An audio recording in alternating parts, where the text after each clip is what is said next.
Siapa yang tidak kenal dengan es krim hidangan beku berbentuk krim ini sangat disukai banyak orang. Salah satunya jenis es krim yang viral saat ini ialah es dung-dung kakek Arifin. Dengan harga yang terjangkau, es krim miliknya ini mempertahankan dan menemani pelanggan hingga selama 28 tahun.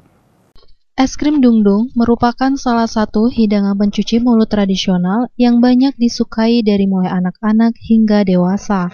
Seperti pedagang es krim dung-dung milik kakek Arifin ini banyak peminatnya. Selain rasanya yang segar, harganya pun terjangkau. Es krim kakek Arifin ini berjualan di depan SD Negeri 45, Jalan Yosudarso, Majapahit, Lubuk Linggau Timur 1, Kota Lubuk Linggau. Ia menekuni dengan berjualan es krim sudah 28 tahun lamanya. Untuk harga es krim dimulai dari harga Rp1.000 saja. Pedagang es krim Arifin mengatakan, semenjak jualan sampai sekarang, alhamdulillah peminatnya masih banyak. Karena rasanya yang tidak berubah, meskipun bahan mahal tetap mempertahankan rasa. Sedikit demi sedikit yang penting lancar. Kembali dirinya menyampaikan, bahan yang digunakan untuk pembuatan es krim bukan dari pengawet, melainkan dari bahan alami seperti santan dan susu, serta pengharumnya berupa pandan. Semenjak jualan sampai sekarang kan alhamdulillah peminatnya itu masih banyak.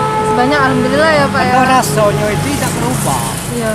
Walaupun bahan mahal, kita Ya. masih bertahan rasanya. Iya. Kebanyakannya juga bahan mahal dikurangi. Kalau tidak, Ya. ya dikit-dikit itu ada Pak, asal lancar. Bahan itu kalau, yang kata bahan pengawet yang kata. Alami ya Pak ya. Ya alami kalau. Pengharumnya pandan. Oh, Rebus. pandan. Ayu Fitriani, Selampari TV, melaporkan.